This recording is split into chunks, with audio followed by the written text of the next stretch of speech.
Pakistan has been struggling with a huge economic crisis, with milk prices surging to rupees 250 per liter, and chicken prices have shot up to rupees 780 per kilograms.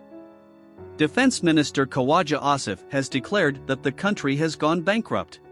आपने सुना होगा default हो रहा है या दिवालिया हो रहा है या मेल्टडाउन हो रहा है वो हो चुका हुआ है कि जो हमारे मुल्क के इस वक्त हालात है हम एक दिवालिया मुल्क के रहने वाले हैं.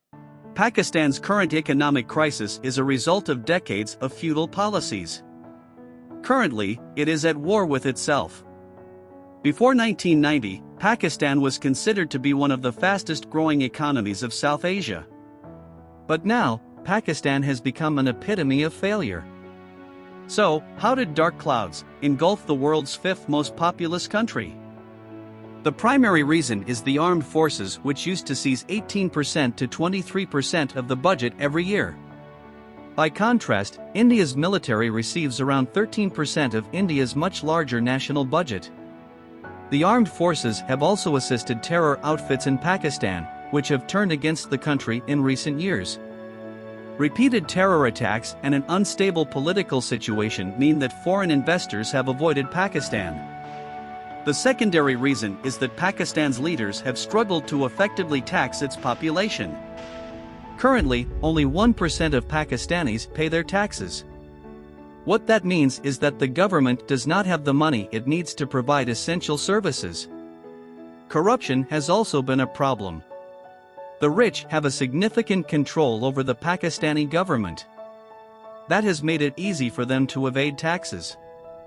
This has forced Pakistan to borrow money from its friends. However, so long as foreign loans were coming in, the country's leadership felt no need to undertake the difficult economic reforms that Pakistan needed to fix its economy.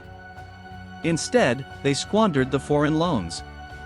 Because of these factors, Pakistan has struggled with a low-level economic crisis.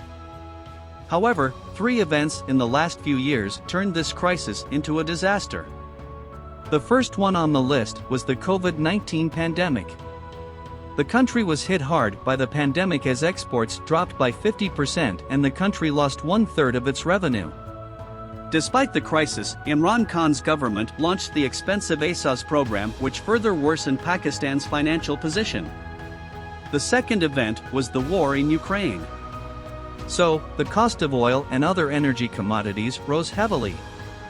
This rise in energy costs shook the economy.